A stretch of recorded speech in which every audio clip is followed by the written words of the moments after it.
बिस्मिल्लाहिर्रहमानिर्रहीम। अस्सलाम वालेकुम dear student, welcome to SM academy online. आप सबका SM अकेडमी ऑनलाइन में खुश आमदीद है। उम्मीद करता हूँ सब खैरियत से होंगे। अल्लाह ताला आप सबको अपने इज़्ज़ो मान में रखे और दुनिया और आखिरत में कामयाबी और कामरानी अता फरमाए, आमीन। डियर स्टूडेंट, 9th क्लास की मैथ की बुक की हम एक्सरसाइज 1.4 करते हैं आज। इससे लास्ट लेक्चर में हमने 1.3 को किया था। अगर आपने वो वीडियो नहीं देखी तो उसका लिंक मैं डिस्क्रिप्शन में लगा दूंगा, आप उसको चेक कर लीजिएगा। आज हम 1.4 करते हैं। तो 1.4 में क्वेश्चन नंबर 1 है, which of the following product of matrices is a conformable for product. हमने ये बताना है कि कौन से मैट्रिसेस जो है वो ज़रब हो सकते हैं और कौन से ज़रब नहीं हो सकते। तो उसको बताने के लिए हमने एक्सरसाइज 1.1 में ऑर्डर ऑफ मैट्रिसेस पढ़ा था। तो ऑर्डर ऑफ मैट्रिसेस से हमें पता चलेगा कि हम कौन से मैट्रिसेस को ज़रब दे सकते हैं और कौन से मैट्रिसेस को ज़रब नहीं दे सकते।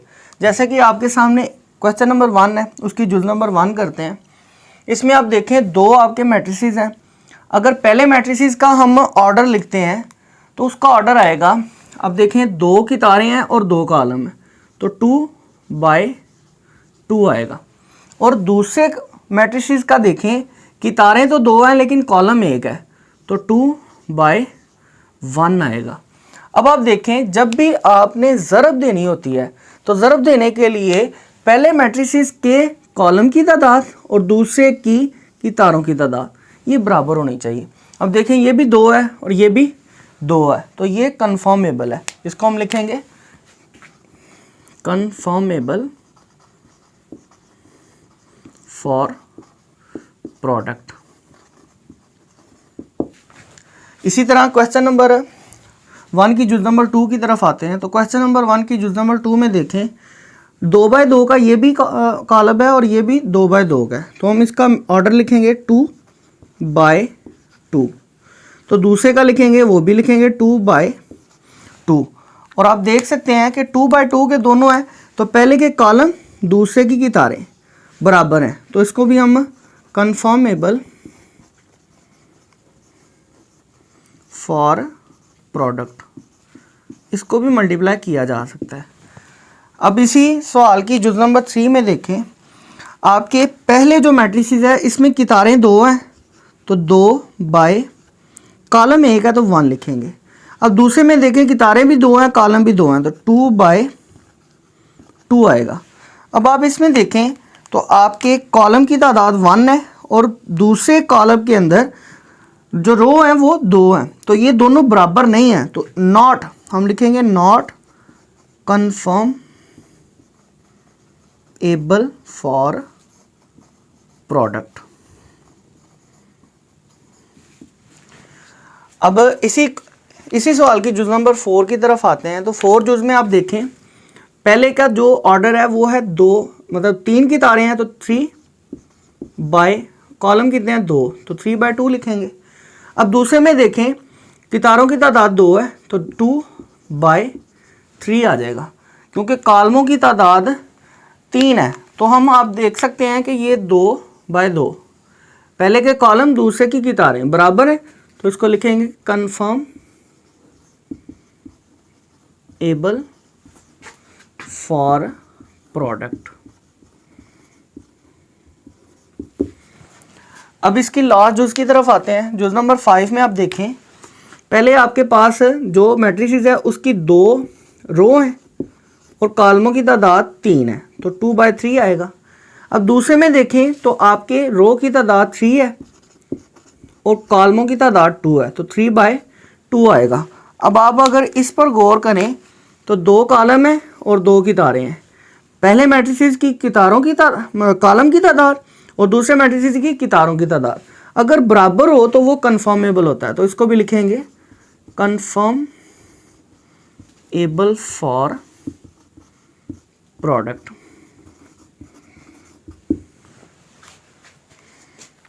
जी डियर स्टूडेंट, अब हम क्वेश्चन नंबर 2 करते हैं।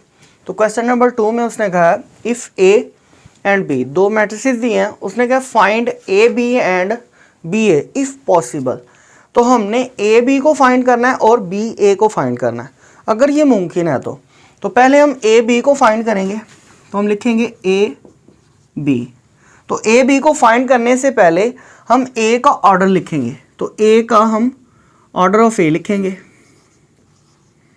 ऑर्डर ऑफ ए। इसी तरह हम लिखेंगे ऑर्डर ऑफ बी। अब ऑर्डर ऑफ ए क्या है, 2/2 और ऑर्डर ऑफ बी क्या है, 2/1। अब आप देखें तो पहले के कॉलम और दूसरे की कितारें, मतलब ये दोनों बराबर होने चाहिए, फिर आप मल्टीप्लाई कर सकते हैं। तो ये दोनों बराबर हैं तो इट इज़ पॉसिबल। तो हम इसको हल करते हैं। तो हल करने के लिए पहले हम ए और बी लिखेंगे। पहले ए का कॉलम लिखते हैं तो 3 - 1 0 2।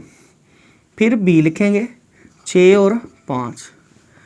अब ज़रब के अंदर आपने क्या करना होता है, ज़रब जमा और माइनस के लिहाज से डिफरेंट है। इसको हम क्या करते हैं, हम कितार को कॉलम में ज़रब देते हैं। अब पहली कितार को पहले कॉलम से ज़रब देंगे, 3 × 6 आएगा, दरमियान में जमा आएगा, 0 × 5 आएगा। अब इसी तरह अब देखें, अगर तो कोई और कॉलम भी होता तो हमने वक्फा देकर उसको भी ज़रब देनी थी, क्योंकि एक ही कॉलम है तो हम दूसरी कितार ले लेंगे। दूसरी कितार को भी कॉलम से ज़रब देंगे, -1 × 6 + 2 × 5। अब इसको हल करते हैं। 3 × 6 18 होता है, जमा 0 आएगा, -6 जमा 2 × 5 10। अगर इसको हल करें तो 18 में 0 जमा किया 18 ही आया, तो 10 जमा क्या है, माइनस का 6 है, तो जमा का 4 आ जाएगा। अब इसकी दूसरी जुज़ को हल करते हैं, जो कि उसने कही है बी ए। तो बी ए को हल करने के लिए पहले इन दोनों का हम ऑर्डर लिखेंगे। तो हम लिखते हैं ऑर्डर ऑफ बी। तो आप देखें ऑर्डर ऑफ बी क्या है, 2 कितारें एक कॉलम, तो 2/1 आएगा। इसी तरह हम लिखेंगे ऑर्डर ऑफ ए। अब ऑर्डर ऑफ ए क्या है, 2 कितारें हैं 2 ही कॉलम है, तो आप लिखेंगे 2/2। अब आप देखें कि ऑर्डर ऑफ ए और ऑर्डर ऑफ बी, पहले के अंदर कॉलम 1 है और जो ए है उसमें कितारों की तादाद 2 है, ये दोनों बराबर नहीं है। तो हम लिखेंगे इट इज़ नॉट पॉसिबल, क्योंकि जब भी हमने ज़रब करना होता है तो ज़रब के अंदर आपके पहले जो कॉलम लिखा है आपने, उसके कॉलमों की तादाद और दूसरे कॉलम की कितारों की तादाद बराबर होगी तो वो मल्टीप्लाई हो सकेगा, अगर बराबर नहीं है तो वो मल्टीप्लाई नहीं हो सकेगा। जी डियर स्टूडेंट, अब हम एक्सरसाइज 1.4 के क्वेश्चन नंबर 3 की तरफ आते हैं। उसने कहा है फाइंड द फॉलोइंग प्रोडक्ट। हमने प्रोडक्ट को फाइंड करना है, तो प्रोडक्ट को फाइंड करते हैं। अब आप देखें, कितार को कॉलम से ज़रब देंगे, 1 × 4 + 2 × 0। अगर इसको हल करेंगे तो 4 × 1 = 4 जमा 0, 4 में 0 जमा करेंगे तो 4 आंसर आ जाएगा। अब दूसरे को करते हैं, तो इसमें भी आप देखें 1 × 2 + 5 × 1 × 2 है + 2 × -4 आ जाएगा। इसको हल करेंगे तो 1 × 2 2 आ जाएगा, -2 × 4 8 आ जाएगा। इसको हल करेंगे तो -6 आंसर है। अब तीसरी चीज़ को करते हैं, तो -3 × 4 + 0 × 0। तो इसको हल करेंगे, -3 4 12 आ जाएगा, जमा 0 आ जाएगा, तो 12 में 0 जमा करेंगे तो -12 आंसर है। अब इसकी जुज़ नंबर 4 की तरफ आते हैं। तो जुज़ नंबर 4 में आप देखें 6 × 4 होगा, जमा -0 × 0 होगा, तो 6 4 24 आएगा, -0 आएगा, तो 24 में से 0 निकालेंगे तो 24 ही आएगा। अब आप इसकी लास्ट जुज़ की तरफ आते हैं। तो लास्ट जुज़ को करेंगे, 1 × 4 आएगा + 2 × 0 आ जाएगा। अब थोड़ा सा वक्फा, क्योंकि इसमें 2 कॉलम है तो वक्फा छोड़ देंगे। 1 को 5 से मल्टीप्लाई करोगे, +2 को -4 से मल्टीप्लाई करेंगे। अब इसी तरह आप दूसरी रो को, अब देखें पहली रो को दोनों कॉलमों से ज़रब दे दिया, अब दूसरी रो को दोनों कॉलमों से ज़रब देंगे, तो -3 × 4 आएगा + 0 × 0 आ जाएगा। इसी तरह -3 × 5 प्लस 0 मल्टीप्लाई माइनस 4 आ जाएगा। अब तीसरे को करते हैं, तीसरी रो को दोनों कालमों के साथ, तो 6 ज़रब 4 आ जाएगा जमा माइनस 1 ज़रब 0 आ जाएगा। इसी तरह 6 ज़रब 5 आ जाएगा जमा माइनस 1 ज़रब माइनस 4 आ जाएगा। अब इसको हम हल करेंगे तो 1 ज़रब 4 4 आएगा जमा 0 आ जाएगा, माइनस 3 ज़रब 4 माइनस 12 जमा 0 आ जाएगा, 6 ज़रब 4 24 आएगा जमा 0 आ जाएगा। इसी तरह 5 1 5 आएगा, माइनस 2 ज़रब 4 8 आ जाएगा, माइनस 3 5 15 आ जाएगा जमा 0 आ जाएगा, 6 ज़रब 5 30 आएगा जमा 1 ज़रब, क्योंकि माइनस माइनस प्लस हो जाता है, 4 1 4 आ जाएगा। इसको हल करेंगे तो 4 में 0 जमा किया 4 आ गया, माइनस का 12 ऐसे ही आ जाएगा, 24 भी ऐसे ही आ जाएगा। 5 में से 8 निकालेंगे, माइनस का 3 बचेगा, माइनस का 15 जमा 0 माइनस का 15 बच जाएगा। 30 में 4 जमा करेंगे तो 34 आ जाएगा। ये इसका आंसर है जी। डियर स्टूडेंट, अब हम एक्सरसाइज 1.4 के क्वेश्चन नंबर 4 की तरफ आते हैं, जो कि है मल्टीप्लाई द फॉलोइंग मैट्रिसेस। हमने मल्टीप्लाई करना है मैट्रिसेस को, तो इसको मल्टीप्लाई करते हैं। तो पहला क्वेश्चन है इसका, अब देखें कितार 1 2 3 कितारें हैं और कॉलम 2 हैं। अब इनको मल्टीप्लाई करते हैं, तो कितार को कॉलम के साथ मल्टीप्लाई करेंगे, तो पहली कितार को पहले दोनों कॉलमों से मल्टीप्लाई करेंगे, फिर दूसरी कितार को दोनों से, फिर तीसरी कितार को दोनों से। तो 2 ज़रब 2 आएगा जमा 3 ज़रब 3 आ जाएगा। थोड़ा सा फासला छोड़ेंगे दूसरे कॉलम से मल्टीप्लाई करने के लिए, तो 2 ज़रब माइनस 1 आएगा जमा 3 ज़रब 0 आ जाएगा। अब आगे इसको 1 को 2 से मल्टीप्लाई करेंगे, दूसरी रो ले लेंगे, तो 1 multiply 2 plus 1 multiply 3, 1 multiply minus 1 plus 1 multiply 0। अब तीसरी रो ले लेंगे, तो 0 मल्टीप्लाई 2 प्लस माइनस 2 मल्टीप्लाई 3, तो 0 multiply minus 1 plus minus 2 multiply 0। अब इसको हम हल करेंगे, तो 2 ज़रब 2 4 आएगा जमा 3 ज़रब 3 9 आ जाएगा, 1 ज़रब 2 2 आएगा जमा 3 आ जाएगा, 0 माइनस 3 2 6 आ जाएगा। इसी तरह 2 माइनस 1 माइनस का 2 जमा 0 माइनस का 1 जमा 0 0 जमा 0।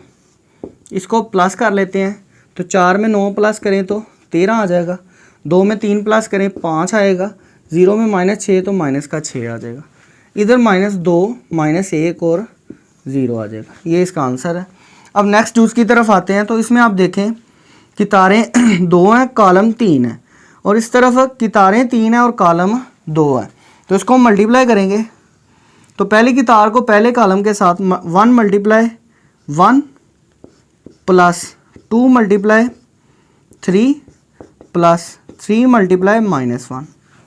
अब पहली कितार को पहले कॉलम से मल्टीप्लाई कर दिया, थोड़ा सा फासला छोड़ के पहली कितार को दूसरे से मल्टीप्लाई करेंगे, तो 1 multiply 2 plus 2 multiply 4 plus 3 multiply 1। अब इसी तरह आप दूसरी कितार ले लेंगे, तो 4 मल्टीप्लाई 1 आएगा प्लस 5 मल्टीप्लाई 3 आ जाएगा प्लस 6 मल्टीप्लाई माइनस 1। अब थोड़ा सा फासला छोड़ के दूसरे के साथ, तो 4 multiply 2 plus 5 multiply 4 plus 6 multiply 1। अब इनको मल्टीप्लाई कर देते हैं, 1 मल्टीप्लाई 1 1 होगा, 2 3 6 हो जाएगा जमा 6 आ जाएगा, माइनस का 3 आ जाएगा। अब 4 1 4 आएगा जमा 5 3 15 आएगा, माइनस का 6 आ जाएगा। इसी तरह 2 1 2 जमा 2 4 8 जमा 3 आ जाएगा, 4 2 8 आएगा जमा 5 4 20 आएगा जमा 6 आ जाएगा। अब इनको प्लस कर देते हैं, तो प्लस में देखें 1 में 6 प्लस करेंगे 7, 7 में से 3 निकालेंगे 4 आ जाएगा। इसी तरह 2 में 8 प्लस करेंगे 10, 10 में 3 करेंगे तो 13 आ जाएगा। अब 4 में 15 प्लस करेंगे 19 आएगा, 19 में से 6 निकालेंगे तो 13 आ जाएगा। अब 8 में 20 प्लस करेंगे 28 आएगा, 28 में 6 प्लस करेंगे तो 34 आ जाएगा। ये हमारा आंसर है। अब हम इसी सवाल की जुज़ नंबर डी करेंगे। तो जुज़ नंबर डी में आप देखें 2 कितारें हैं, 2 ही कॉलम है, और दूसरे में भी 2 की तारें हैं, 2 कॉलम है, तो इसको मल्टीप्लाई करते हैं। तो 8 को मल्टीप्लाई करेंगे 2 के साथ प्लस 5 को मल्टीप्लाई करेंगे -4 के साथ। पहली रो को पहले कॉलम से कर दिया, अब पहली रो को दूसरे से करेंगे।